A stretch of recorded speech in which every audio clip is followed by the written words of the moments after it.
Kaisar Pedang Lin Bai. Bab 5806 kami telah menunggumu. Sebagai tuan rumah jamuan makan, Chen Yule tentu saja duduk di kursi utama, tersenyum sambil memandang semua orang. Tatapannya tertuju pada Lu Qingjun, yang sedang minum sendirian, dan dia berkata sambil tertawa kecil, "Saudara Lu, aku telah mendengar tentang apa yang terjadi semalam, dan aku percaya kau tidak melakukan kesalahan. Meskipun Lu Sulin pernah menjadi putra suci kota tujuh absolut dan sesepuh keluarga Lumu, dia sekarang telah berpihak pada Istana Iblis Sembilan Neter, menjadikannya musuh semua seniman bela diri di wilayah timur alam iblis.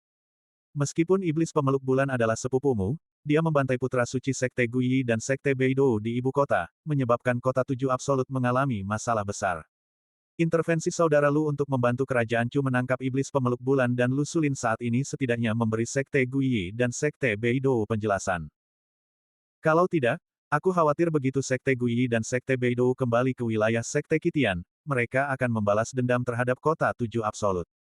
Chen Yule berbicara perlahan, menghibur Lu Qingjun. Setelah beberapa gelas anggur darah naga, wajah Chen Yule memerah.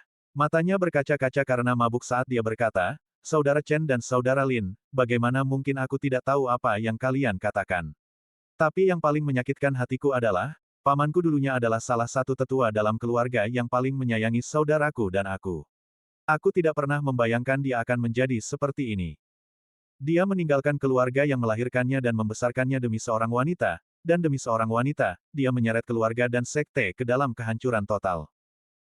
Bagi kota tujuh absolut, Lu Sulin dan iblis pemeluk bulan adalah musuh bebuyutan, tetapi bagiku pribadi, dia dulunya adalah pamanku. Aku tidak bisa melupakannya sekarang." Lu Qingjun memegang cangkir anggurnya, tatapannya tak fokus, ada sedikit kenangan di matanya, seolah sedang berpikir keras.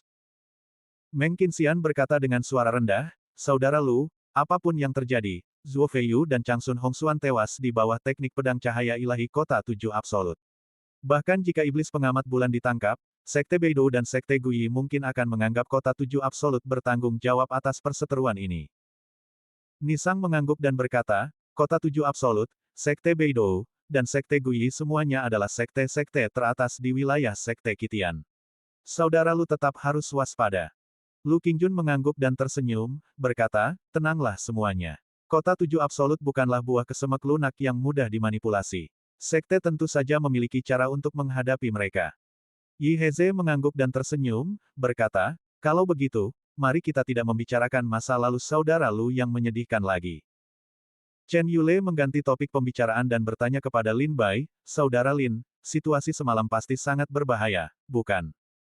Lin Bai dengan tenang menjawab, "Cukup menegangkan, tetapi tidak terlalu berbahaya. Untungnya, divisi Zhaoxing dan Garnisun telah siap dengan baik, dan tidak ada kecelakaan besar." Yi Heze mengerutkan bibir dan berkata, "Saudara Lin, tidak perlu rendah hati. Kedua belas asura dari Istana Iblis Sembilan Neter tewas di tanganmu. Kau pasti bersenang-senang semalam." Mata Meng Qinxian bersinar dengan cahaya suci saat dia berkata, "Aku benar-benar tidak menyangka kekuatan saudara Lin begitu luar biasa. Kau mampu melawan 12 seniman bela diri dari alam yang sama sendirian." Lin Bai bertanya dengan heran, "Kalian semua tahu tentang 12 asura?"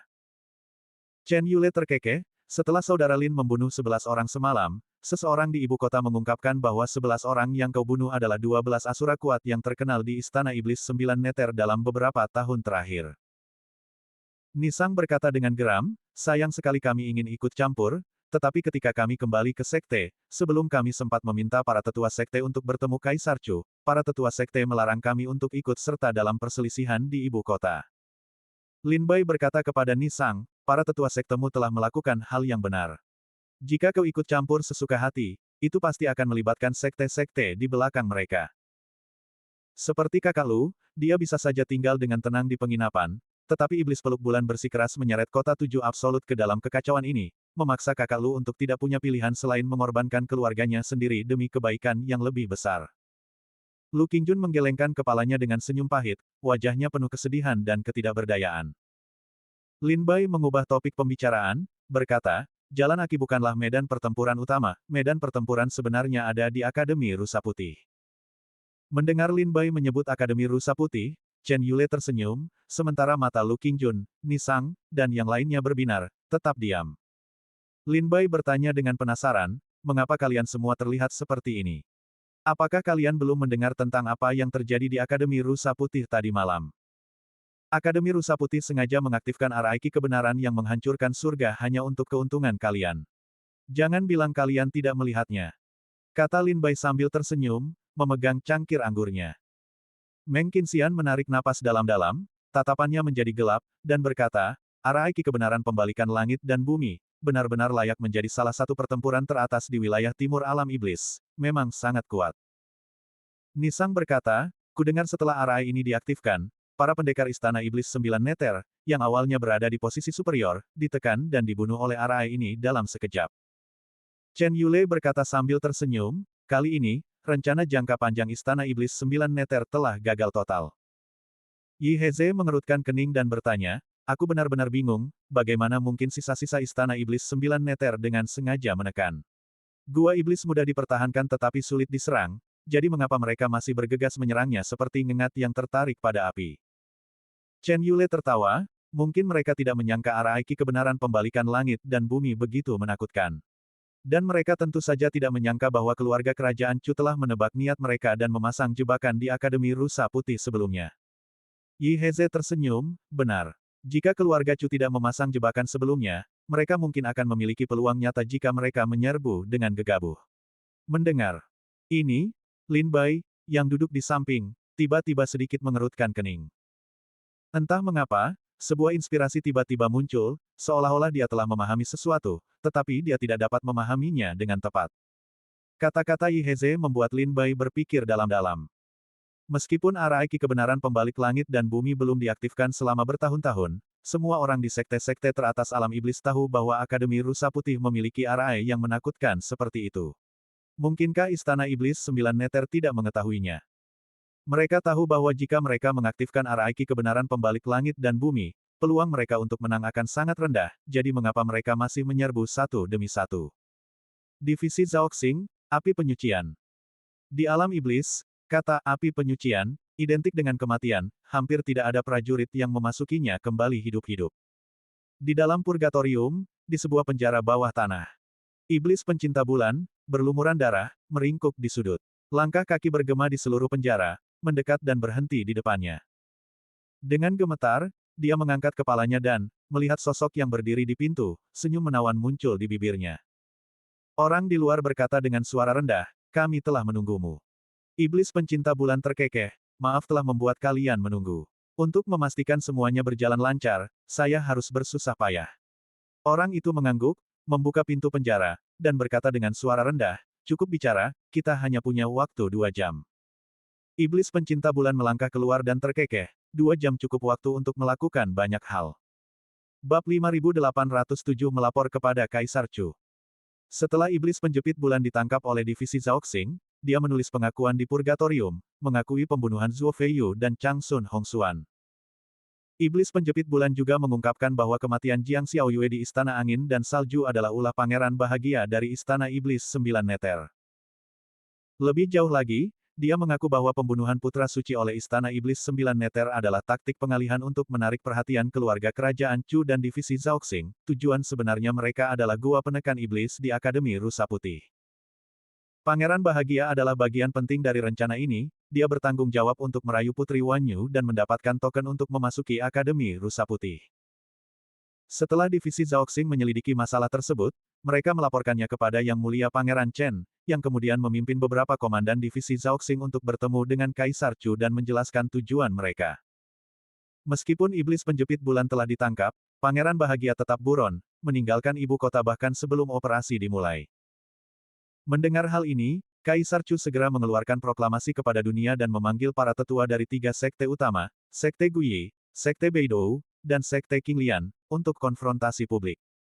Di Istana Kekaisaran Kerajaan Chu, aula emas tetap sunyi mencekam. Sepasang cahaya ilahi yang bersinar abadi melesat dari kehampaan, mendarat di singgasana naga.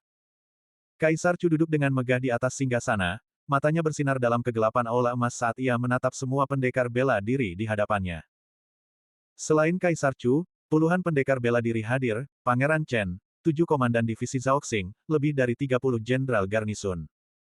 Serta Lin Bai, Lu Qingjun, Qiao Mo, Qin Yao, Fang Yuansu, Ye Guyu, dan lainnya. Selain para pendekar bela diri kerajaan Chu, para tetua dari Sekte Beidou, Sekte Guyi, Sekte Qinglian, dan Kota Tujuh Absolut juga hadir. Kota Tujuh Absolut secara misterius terseret ke dalam pertempuran kacau ini hanya karena iblis pemeluk bulan adalah putri seorang pengkhianat dari Kota Tujuh Absolut.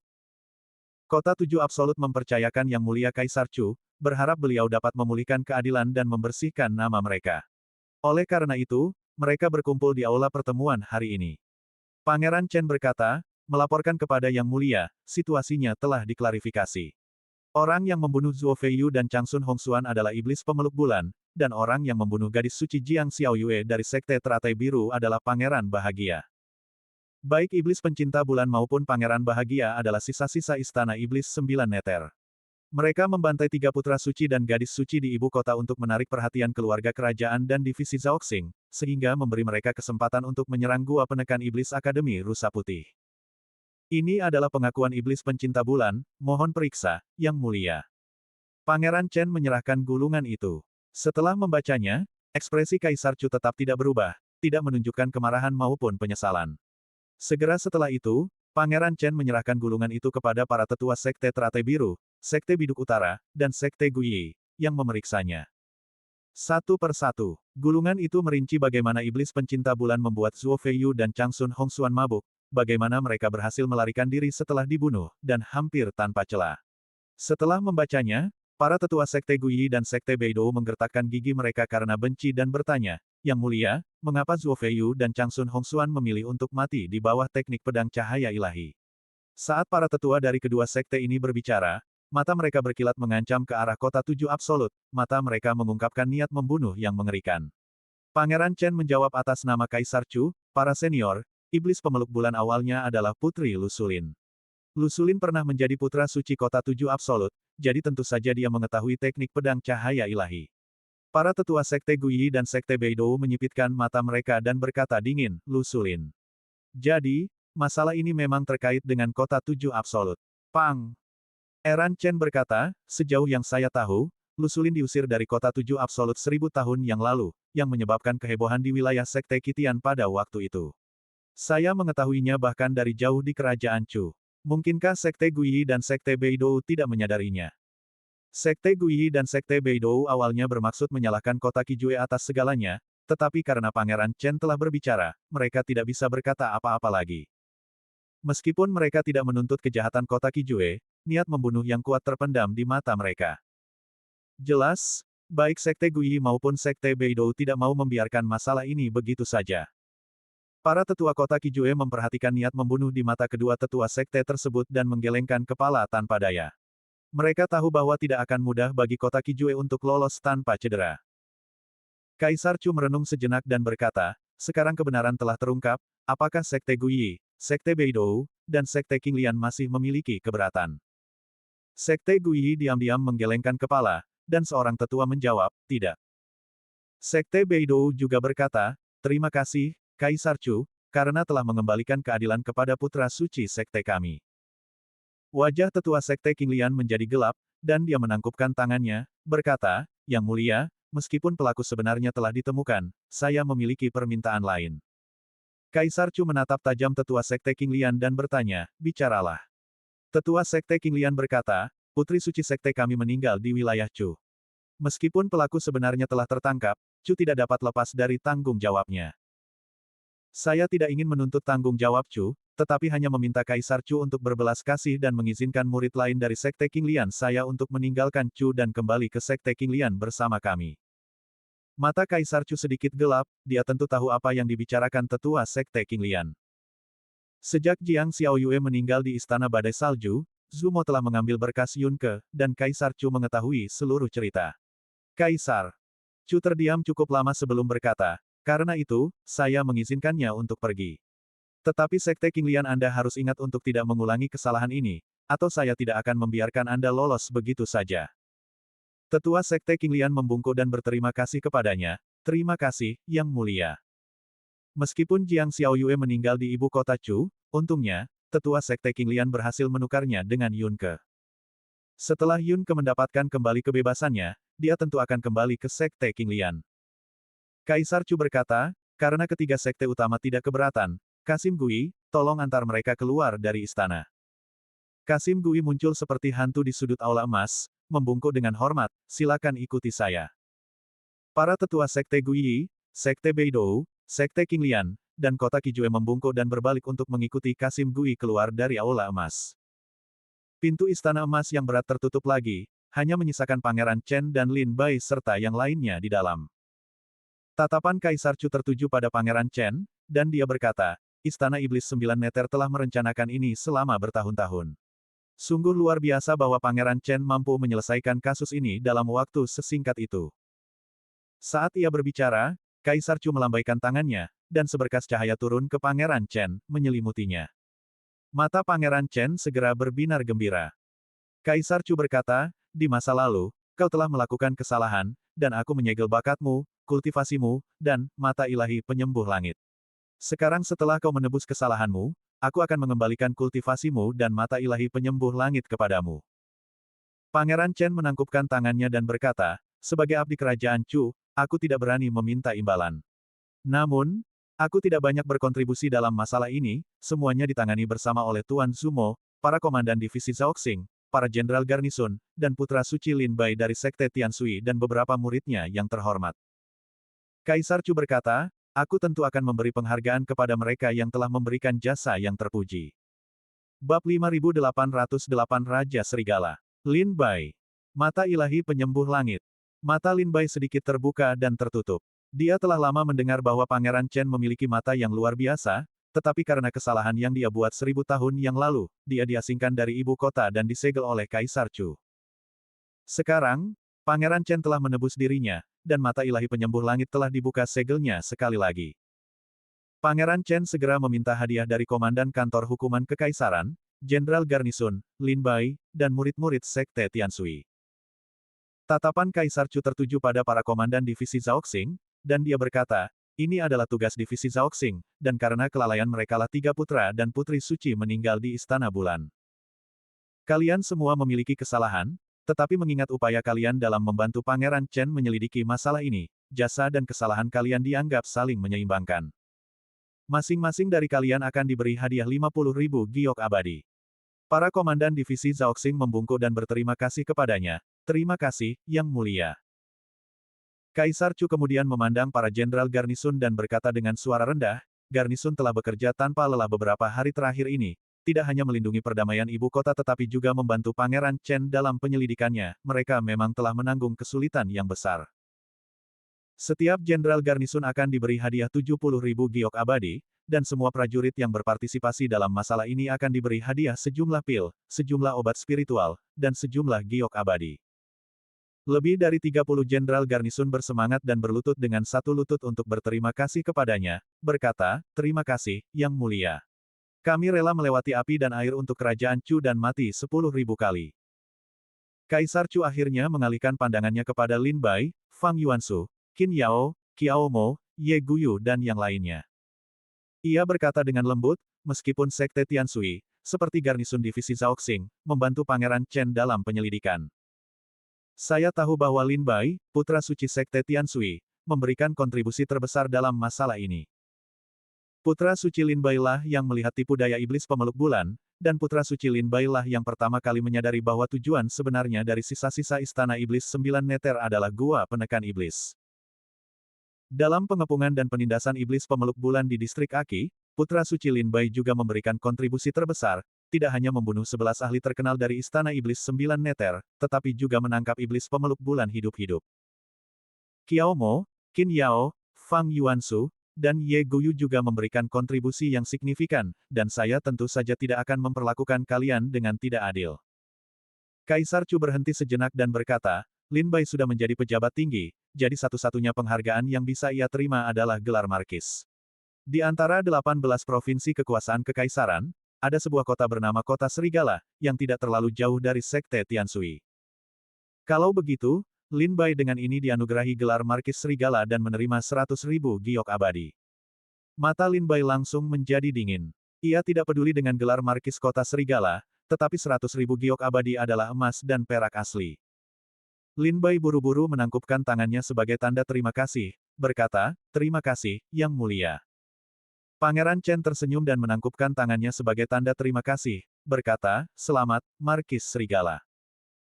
Para jenderal dan komandan divisi Zhaoxing dan garnisun juga sedikit mengubah ekspresi mereka dan buru-buru menangkupkan tangan mereka sebagai tanda terima kasih, berkata, "Selamat, Tuan Markis Serigala." Di Kerajaan Chu, gelar bangsawan juga dibagi menjadi 3, 6, dan 9 tingkatan. Di antara para markis, ada markis 1 karakter, markis 2 karakter, dan markis kota 3 karakter. Chen Yule sebelumnya telah memberikan kontribusi dalam penindasan Sekte Dewa Darah dan karenanya dianugerahi gelar, Markis Kota Qingyang, yang merupakan markis kota 3 karakter.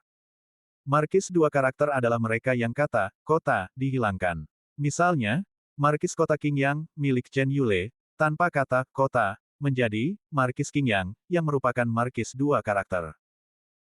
Seorang, markis 1 karakter, mirip dengan situasi Lin Bai saat ini, di mana Kaisar Chu langsung menganugerahinya gelar 1 karakter, serigala, diikuti oleh sebuah gelar, sehingga menciptakan seorang markis 1 karakter. Namun, kata-kata Kaisar Chu agak menggugah pikiran. Yang Mulia Pangeran Chen, Komandan Divisi Zhaoxing, dan puluhan jenderal garnisun semuanya agak bingung. Menurut klasifikasi Markuise Kerajaan Chu, pemberian gelar, Markuise Serigala, oleh Kaisar Chu kepada Lin Bai sudah termasuk dalam kategori markis 1 karakter. Ini dianggap sebagai peringkat tertinggi di antara para markuise, untuk naik pangkat lebih tinggi, seseorang perlu dianugerahi gelar raja.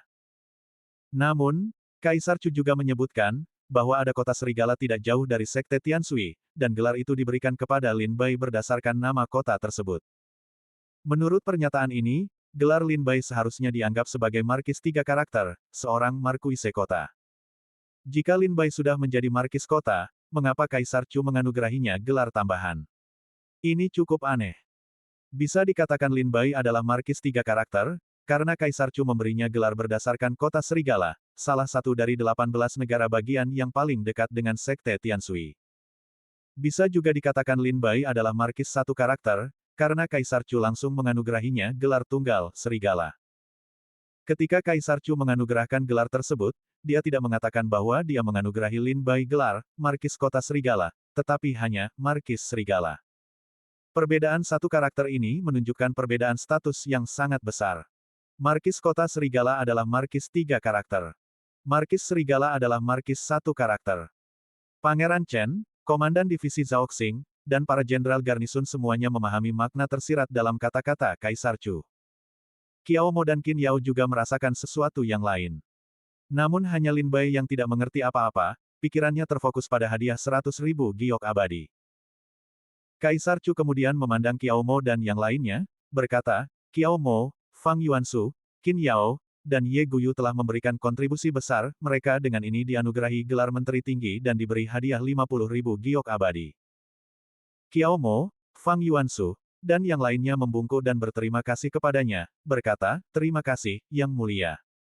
Harta karun magis lainnya tidak diperlukan untuk Lin Bai dan Qiao Mo. Adapun kemampuan ilahi, baik Lin Bai maupun Qiao Mo adalah murid tingkat tinggi Sekte Tianshui dan sudah memilikinya. Oleh karena itu, giok abadi adalah hadiah yang paling langsung dan mudah, karena merupakan harta karun langka baik di alam iblis maupun alam roh. Giok abadi sangat penting untuk tingkat kultivasi seorang seniman bela diri.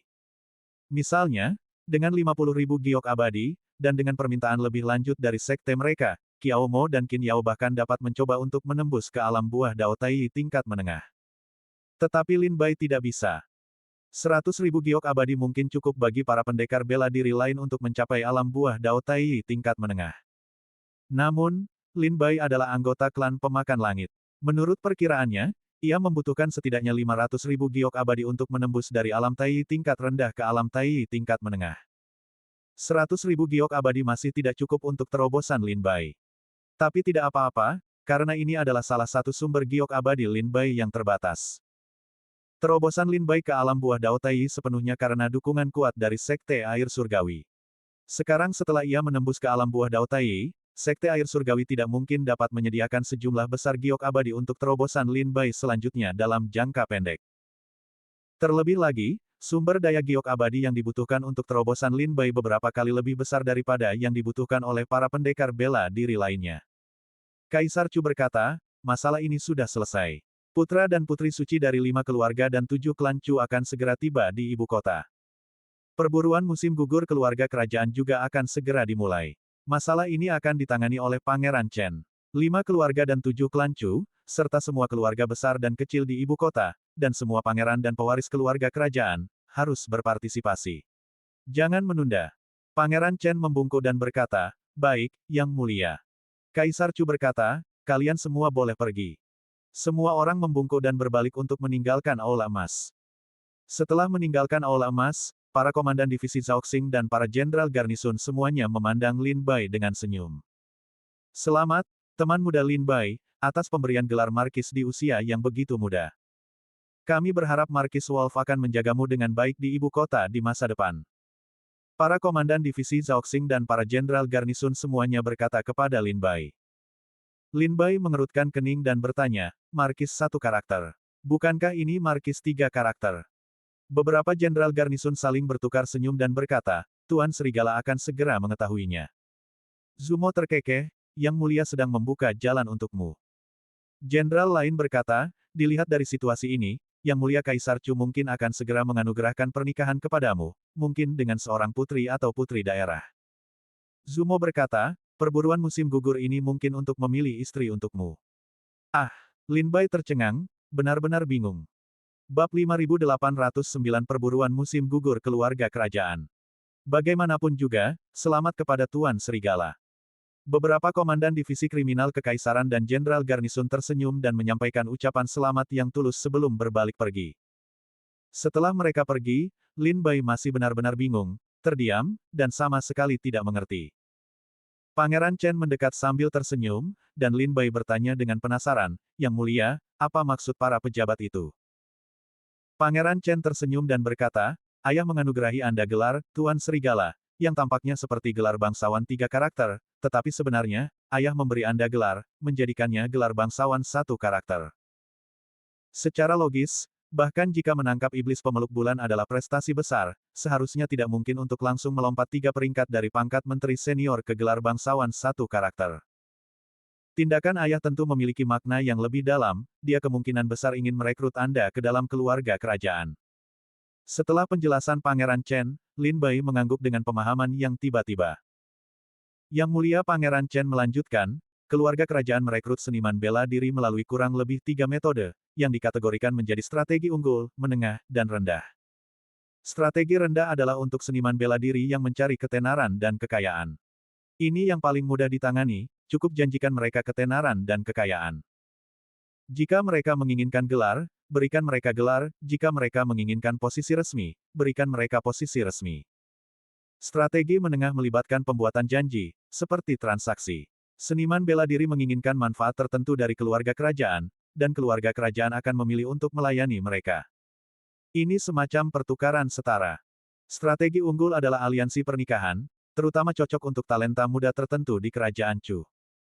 Misalnya, talenta muda seperti saudara Lin secara alami adalah salah satu seniman bela diri yang paling disukai keluarga kerajaan untuk direkrut. Yang Mulia Pangeran Chen tersenyum sambil menatap Lin Bai.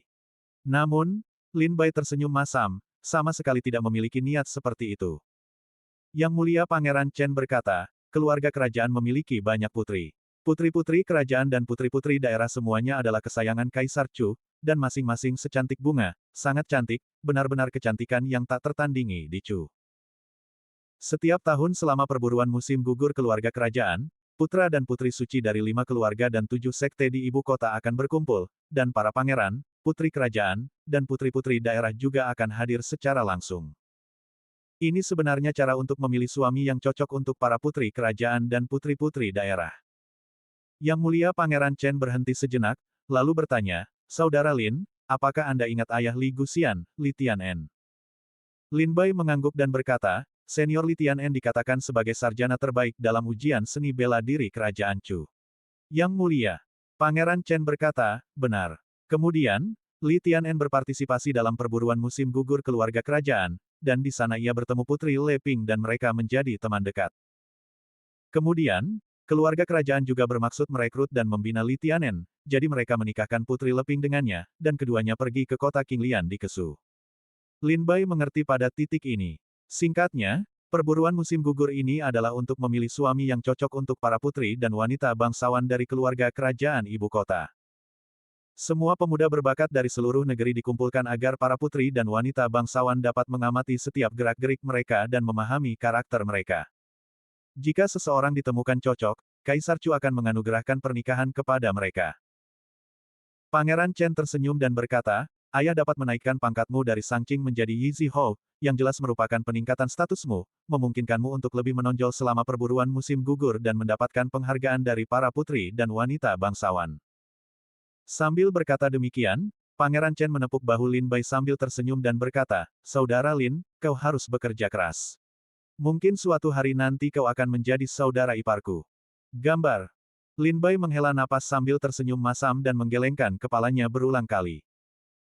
Pangeran Chen melanjutkan, semua putri dan wanita bangsawan dari keluarga kerajaan akan hadir dalam perburuan musim gugur ini, dan dua wanita bangsawan dari istana Pangeran Liang akan menjadi yang paling dinantikan.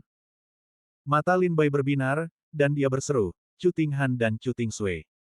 Pangeran Chen bertanya dengan penuh minat, Saudara Lin, apakah Anda mengenal mereka? Lin Bai tersenyum masam, mereka pernah termasuk di antara para jenius peringkat teratas dalam peringkat Dewa Dao Kerajaan Chu.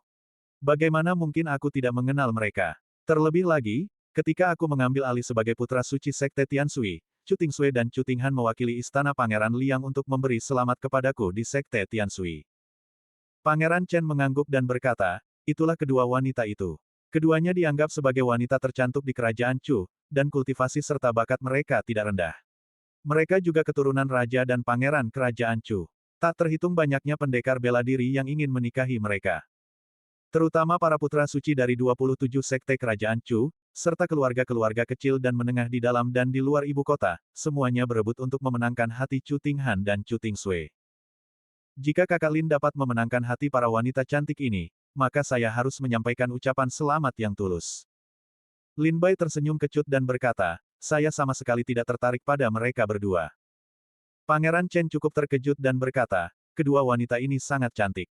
Apakah mereka bahkan tidak layak mendapatkan perhatian kakak Lin? Lin Bai menggelengkan kepalanya, tatapannya sedikit muram. Dia menarik napas dalam-dalam dan berbisik kepada Pangeran Chen, Pangeran Liang sangat berkuasa dan berpengaruh. Setelah Kaisar Chu turun tahta, baik Yang Mulia maupun Pangeran ketiga yang naik tahta, dia akan menimbulkan masalah. Yang Mulia, Anda harus waspada.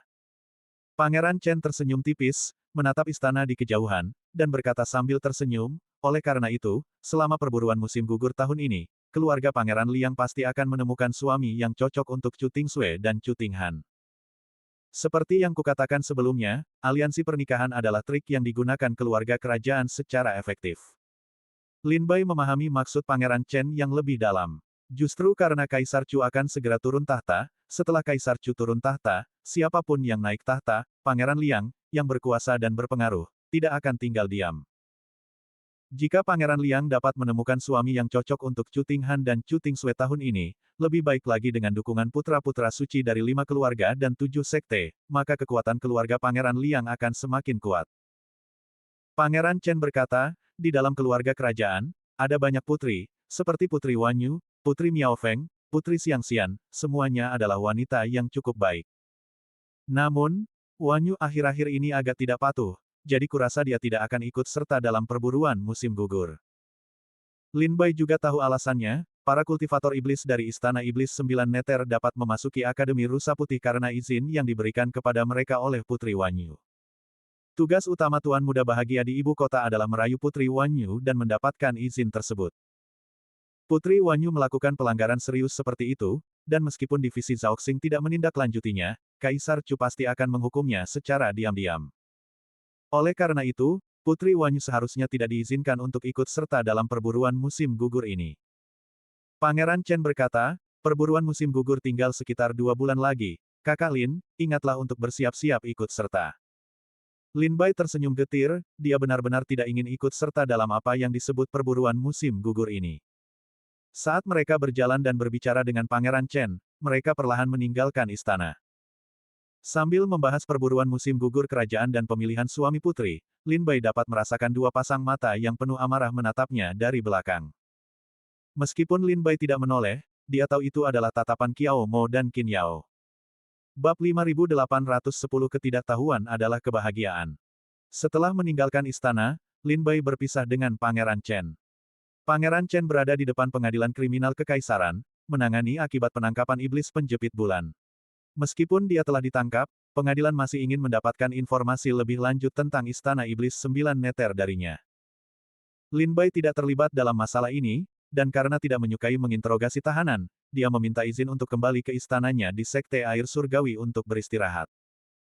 Melihat bahwa Lin Bai cukup lelah beberapa hari terakhir ini, Pangeran Chen mengabulkan izinnya untuk kembali ke istananya untuk beristirahat dan mempersiapkan perburuan musim gugur 2 bulan kemudian. Lin Bai berjalan di depan, dengan Qin Yao dan Qiao Mo mengikuti di belakang.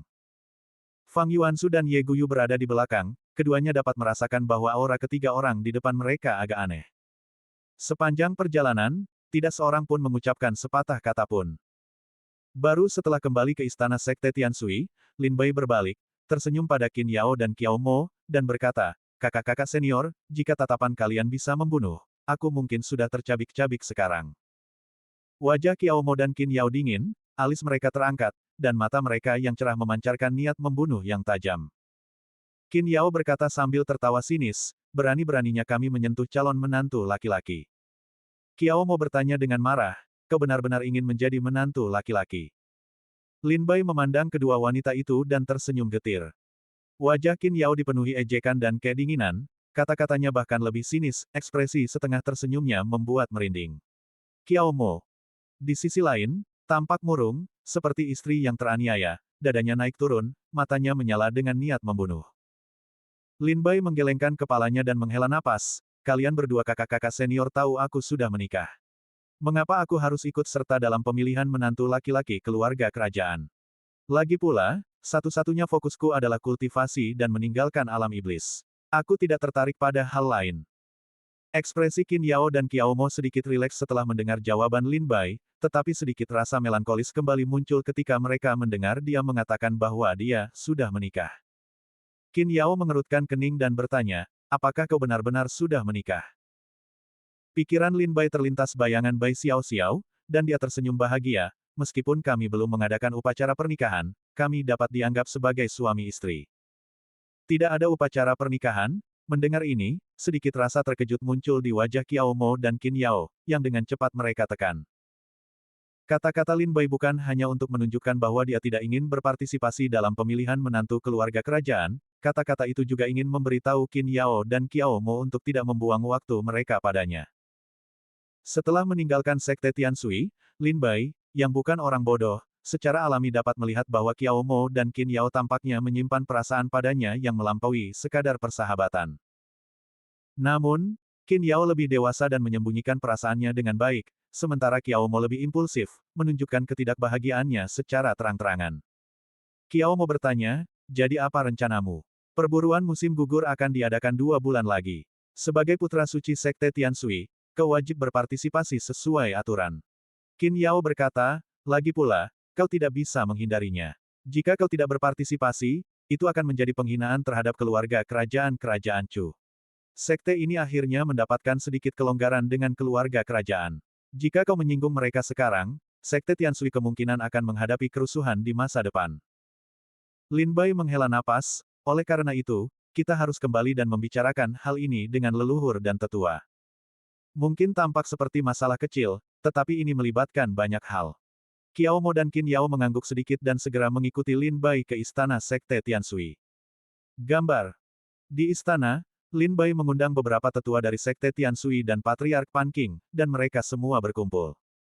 Pan Qing bertanya dengan penasaran, "Kudengar iblis pemeluk bulan telah ditangkap." Lin Bai mengangguk dan berkata, "Dia telah ditangkap. Kaisar Chu memberiku hadiah 100.000 giok abadi dan menganugerahiku gelar Markis Serigala." Markis Serigala. Pan Qing dan para tetua menatap Lin Bai dengan sangat terkejut. Pan Qing bertanya, "Apakah itu gelar Markis satu kata?" Lin Bai tersenyum getir, "Aku juga tidak begitu yakin. Kaisar Chu mengatakan ada kota serigala tidak jauh dari Sekte Tianshui di 18 provinsi kekuasaan kekaisaran, dan dia menganugerahkannya kepadaku. Tetapi Kaisar Chu juga mengatakan dia akan memberiku gelar, Markis Serigala, sebuah permainan kata. Aku tidak mengerti maksud Kaisar Chu." Pan Qing sedikit mengerutkan kening dan bergumam pada dirinya sendiri, secara lahiriah, dia memberiku gelar markis 3 kata, tetapi kenyataannya, dia memberiku gelar markis 1 kata. Apa sebenarnya yang ingin dilakukan Kaisar Chu? Qiao Mo dan Qin Yao buru-buru berkata, Kaisar Chu ingin merekrut Lin Bai dan sengaja meningkatkan statusnya dengan memberinya gelar markis 1 kata. Pan Qing dan para tetua kembali membelalakan mata, menatap Lin Bai dengan sangat terkejut. Lin Bai menjelaskan, para komandan divisi Zhaoxing dan Yang Mulia Pangeran Chen semuanya mengatakan, Kaisar Chu bermaksud merekrutku ke dalam keluarga kerajaan, jadi dia meningkatkan statusku dan memintaku untuk berpartisipasi dalam perburuan musim gugur keluarga kerajaan dalam 2 bulan, berharap menemukan istri untukku. Pan Qing tiba-tiba mengerti dan mengangguk sedikit, kalau begitu tidak mengherankan. Perburuan musim gugur keluarga kerajaan akan segera dimulai lagi. Tetua ke-16 berkata, ini hal yang baik. Jika putra suci Lin Bai dapat menikahi seorang putri, itu akan sangat bermanfaat bagi sekte Tianshui kita. Mendengar itu, tetua ke-16 langsung merasakan 2 niat membunuh datang kepadanya. Wajahnya pucat pasi, seluruh tubuhnya gemetar, dan ia tak kuasa menoleh ke samping. Iya. Kebetulan melihat Qiao Mo dan Qin Yao menatapnya dingin dengan mata yang seolah ingin mencabik-cabiknya. Tetua ke-16 mengerutkan bibir, tertawa kering, dan tidak berkata apa-apa lagi. Namun, ia memang berpikir itu adalah hal yang baik. Jika Lin Bai menikahi seorang putri, itu akan sangat menguntungkan sekte Tianshui. Terlebih lagi, orang lain bermimpi menikahi wanita seperti itu, dan di masa lalu, ketika sekte Tianshui sedang mengalami kemunduran, mereka tidak berpartisipasi dalam perburuan musim gugur kerajaan selama bertahun-tahun. Namun kali ini, sekte Tianshui ada dalam daftar undangan. Pan Qing, yang telah berkultivasi selama 10.000 tahun, tentu saja melihat tipu daya kecil Qiao Mo dan Qin Yao. Ia tersenyum canggung dan bertanya, apa pendapat putra suci Lin Bai? Lin Bai bertanya, saya ingin meminta pendapat leluhur. Pan Qing tertawa kecil 2 kali, merenung dalam-dalam, dan setelah beberapa saat berkata, kurasa tetua ke-16 benar. Jika putra suci Lin Bai menikahi seorang putri, itu akan menguntungkan sekte dan putra suci Lin Bai secara pribadi. Mendengar ini, Qiao Mo dan Qin Yao melirik Pan Qing dengan dingin. Pan Qing tersenyum canggung dan cepat-cepat memalingkan muka dari mereka, menghindari tatapan mereka. Wanita yang sedang jatuh cinta itu buta dan bodoh. Ketidaktahuan adalah kebahagiaan. Biasanya, Qiao Mo dan Qin Yao tidak akan berani menatap mata Pan Qing, tetapi sekarang mereka bersikap bermusuhan terhadapnya. Lin Bai menggelengkan kepalanya dan berkata, leluhur, menurut pendapatku, aliansi pernikahan dengan keluarga kerajaan sekarang tidak hanya tidak menguntungkan sekte Tianshui, tetapi juga akan sangat merugikan. Pan Qing mengerutkan kening dan bertanya, mengapa Anda mengatakan ini, putra suci? Kemudian, Lin Bai perlahan menjelaskan pro dan kontranya.